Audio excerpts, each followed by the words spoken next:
Hello everyone. हम HTML देख रहे थे और HTML में हमने टेबल्स तक देखा था, तो फॉर्म्स हमारा रह रहा था। इस वीडियो में हम फॉर्म्स कवर करेंगे कि हम HTML के अंदर फॉर्म्स कैसे क्रिएट करते हैं। तो सबसे पहले तो मैंने यहाँ पे एक हेडिंग डाली है। टाइटल टैग के अंदर हम हेडिंग डाल सकते हैं, टाइटल टैग टॉपिक डाल सकते हैं। टाइटल टैग के अंदर मैंने टाइटल डाल दिया। बॉडी के अंदर हम अब एक हेडिंग डालेंगे। तो मैंने यहाँ पे H1 टैग का यूज़ करा है कि मैं यहाँ पे एक मेन हेडिंग दूँगी जो हमारे फॉर्म्स के ऊपर दिखेगी। सो लाइक दिस मैंने एक हेडिंग लिख दी, फिल द फॉर्म। अब हम फॉर्म के बारे में बात करते हैं। फॉर्म कैसे क्रिएट करते हैं वो देखते हैं। तो फॉर्म क्रिएट करने के लिए सबसे पहले हम फॉर्म एक टैग यूज़ करते हैं। तो हम यहाँ पे लिखेंगे फॉर्म, ठीक है। सिंपली हम यहाँ पे वाले ऑप्शन पे क्लिक करेंगे, फॉर्म पोस्ट पे क्लिक करेंगे, ठीक है। यहाँ पे फिर हम यहाँ पे इसको अलग कर देंगे ताकि हम फॉर्म के बीच में लिख सकें, ओके। ये हमें फॉर्म क्रिएट करना है, तो अभी एक्शन यानी इनको छोड़ देंगे और यहाँ पे हम लेबल टैग का यूज़ करेंगे। लेबल, इसको क्लिक करेंगे और फॉर के अंदर जो हमको बेसिकली जो भी हमको अपने फॉर्म के अंदर सबसे पहले चाहिए, फॉर एग्ज़ाम्पल जैसे फॉर्म हम फिल करते हैं ना, तो सबसे पहले हम ऐसे करके आता है नेम, है ना, लास्ट नेम, इस टाइप से ऐसे करके बहुत सारी चीज़ें हमारे पास फॉर्म में बन रही होती हैं। तो मैं यहाँ पे क्रिएट करूँगी फर्स्ट नेम लाइक दिस, ठीक है। तो मैं यहाँ पे भी लिखूँगी जो मैंने यहाँ पे लिखा, सेम चीज़ यहाँ पे भी रिपीट करूँगी।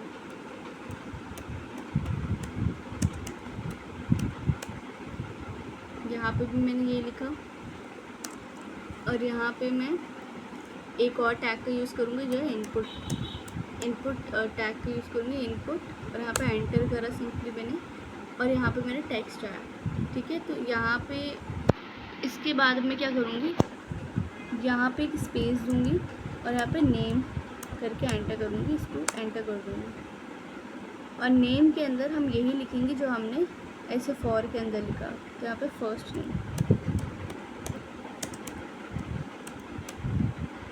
अब ये जो मैंने किया है ऐसे करने से होता है क्या है, लेट्स सी इट, आउटपुट देखते हैं। सो कुछ ऐसे होगा। तो ये हमारा आउटपुट है और यहाँ पे हम कुछ भी ऐसे करके फिल कर सकते हैं। लाइक मैं कुछ भी फिल कर रही हूँ, अपना नाम फिल कर रही हूँ, ठीक है। तो मैं ऐसे करके फिल कर सकती हूँ। तो ये अभी हमारा फर्स्ट नेम का कॉलम था, ऐसे ही हम आगे और बनाते हैं। और एक और चीज़ कि हम ये जो यूज़ कर रहे हैं ये सब हम डेफ टैग के अंदर रखेंगे।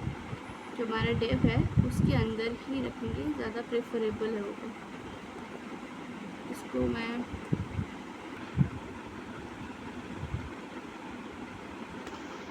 तो मैंने ये सब डेफ टैग के अंदर रख दिया। तो अब एक और बनाएंगे सेम ऐसे ही, बस अब हमने फर्स्ट नेम का बनाया था, अब हम लास्ट नेम का बनाएंगे। तो सेम यही करेंगे, सेम एक डेफ टैग बनाएंगे, उसके बाद लेबल, सेम चीज़ें। तो इनपुट भी कर दिया, अब इसके अंदर बस मुझे फिल करना। तो ऐसे करके मैंने यहाँ पे फिल कर दिया। लास्ट नेम जो मैंने यहाँ पे लिखा है वही मैं यहाँ पे भी लिखूँगी, वही मैं यहाँ पे भी लिखूँगी। तो मैंने इस टाइप से कर दिया। अब हम देख सकते हैं कि जो हमारा जो फर्स्ट नेम है और जो लास्ट नेम है इनके बीच में कोई गैप नहीं है। सो बिना गैप के थोड़ा अजीब लग रहा है, तो हम इसमें गैप देने के लिए BR टैग का यूज़ करेंगे। तो इन दोनों डिव्स के अंदर मैं BR टैग मतलब बीच में, इन दोनों डिव्स के बीच में मैं BR टैग का यूज़ करूँगी, इससे गैप मुझे मिलेगा, स्पेस लाइक दिस। तो अब ये थोड़ा सही लग रहा है। तो मैंने यहाँ पे एक और डिव क्रिएट कर दिया है, यहाँ पर मैं BR टैग दे देती हूँ।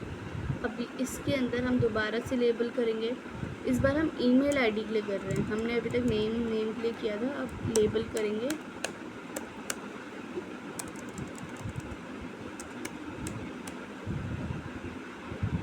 इसमें ईमेल आईडी, मेल और यहाँ पे भी ईमेल। अब हम इसके बाद इनपुट टैग लगाएंगे।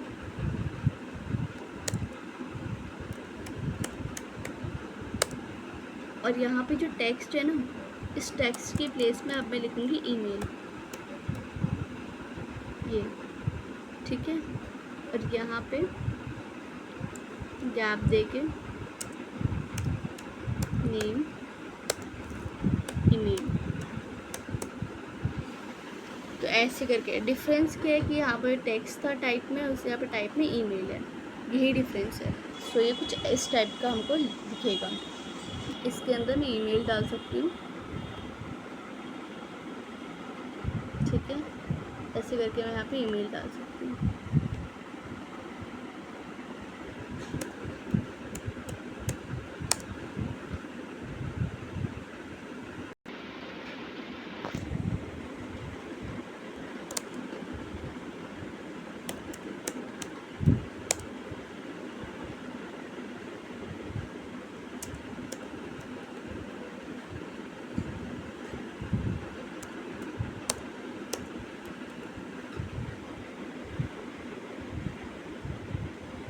तो ये मैंने सेम पासवर्ड के लिए बनाया है, लाइक दिस।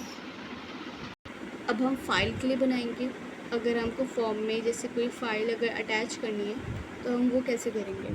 तो लेबल तो कॉमन रहेगा, लेबल का तो हम यूज़ करेंगे ही। यहाँ पे लिखती हूँ फाइल, यहाँ पे भी मैं फ़ाइल लिख देती हूँ, और यहाँ पे नीचे इनपुट, और यहाँ पे जो टाइप आ रहा है ना, टेक्स्ट को हटा के यहाँ पे मैं क्या लिखूँगी, फाइल, FILE, फाइल। और यहाँ पे नेम में नेम, यहाँ पे FILE, like this. So we can see कुछ ऐसे दिख के मेरा आ जाएगा। जैसे यहाँ पे अभी फाइल दिखा रहा है, ठीक है, यहाँ पे तो मैं यहाँ पे सिलेक्ट फाइल भी कर सकती हूँ। यहाँ पे मैं सिलेक्ट फाइल भी कर सकती हूँ, सिलेक्ट फाइल, ऐसे करके मैंने कर दिया, ठीक है। सेमी कॉलन, सॉरी कॉलम भी लगा लेती हूँ, लाइक दिस। सो कुछ अब सिलेक्ट फाइल ऐसे करके मुझे अच्छे से शो कर रहा है। अब लास्ट में अगर मुझे अब सबमिट करना है तो मैं कैसे करूँगी, यहाँ पे इनपुट, ठीक है, इनपुट, यहाँ पर टाइप में मैं चेंज करूँगी, टेक्स्ट है ना, तो इसको टेक्स्ट को हटा के यहाँ पे लिखूँगी सबमिट, ठीक है। अगर मैं इसको ऐसे ही छोड़ दूँ ना तो ये सबमिट तो मुझे कुछ ऐसे शो करेगा। यहाँ पे BR टैग लगा लेती हूँ। तो मैं यहाँ पे इसमें एक वैल्यू भी दे सकती हूँ, इसको ऐसे स्पेस देके यहाँ पे लिखूँगी वैल्यू, वैल्यू पे क्लिक करूँ तो मैं यहाँ पे लॉगिन भी लिख सकती हूँ। तो यहाँ पे सबमिट की जगह मुझे लॉगिन दिखाएगा, लाइक दिस। सो ये हमारा फॉर्म है, ठीक है। और एक और चीज़ होती है, जैसे फॉर एग्ज़ाम्पल मैंने यहाँ पे ठीक है, यहाँ पे जो ईमेल यहाँ पे मैंने लिख दिया रिक्वायर्ड, ऐसे करके यहाँ पे हम सिंपली क्लिक कर सकते हैं, ठीक है। मैंने ऐसे रिक्वायर्ड लिख दिया। तो मेरे रिक्वायर्ड लिखने से क्या होगा कि अगर मैं इसको फिल नहीं करूँगी ना, अगर मैं लास्ट नेम, जैसे ईमेल है मेरा, ठीक है, अब अगर मैं ईमेल फिल नहीं करूँगी ना तो मेरा फॉर्म आगे प्रोसीड नहीं करेगा। जैसे मान लो मैंने सब यहाँ पे फिल कर दिया है, बट मैंने यहाँ पे ईमेल नहीं फिल करा, तो ईमेल ना फिल करने से क्या होगा कि अब ये प्रोसीड नहीं करेगा। जैसे मैं अगर लॉगिन यहाँ पे क्लिक करूँ, ठीक है, लॉगिन पे मैंने यहाँ पे क्लिक करा तो ये दिखा रहा है please fill out this field, यानी कि ये मेरा इंपॉर्टेंट हो गया है, क्योंकि मैंने यहाँ पे रिक्वायर्ड दिया था ना, इसीलिए वो कह रहे हैं कि अब तुम्हें ईमेल फिल करना मैंडेटरी है, ठीक है। तो ये ऐसा शो करता है ना, कई बार जब हम फॉर्म फिल करते हैं तो कुछ चीज़ें ऐसी होती है जो करनी ही होती है, वो मैंडेटरी होती है। तो वो किस वजह से होती है, रिक्वायर्ड की वजह से। जो हमने यहाँ पे रिक्वायर्ड दे रखा था उसकी वजह से ऐसे हुआ। ईमेल है ना, यहाँ पे मैंने यहाँ पे रिक्वायर्ड दे रखा था, दैट्स वाई ये ऐसा हुआ। अगर मैं ना देती तो, अगर मैं उसे छोड़ भी देती तो कुछ नहीं होता। जैसे फॉर एग्ज़ाम्पल मैंने लास्ट नेम है, इसमें मैंने रिक्वायर्ड नहीं लगाया, ठीक है, तो अगर मैं इसे छोड़ भी देती हूँ ना तो कोई फ़र्क नहीं पड़ रहा मेरे लॉगिन पे, तो लॉगिन हो जाएगा, ठीक है। तो लेकिन जहाँ पर मैंने रिक्वायर्ड डाला था मैं उसको नहीं छोड़ सकती, ठीक है। तो ये मेरे को ईमेल यहाँ पे अपनी फिल करनी पड़ेगी। So that was about the forms. Thank you.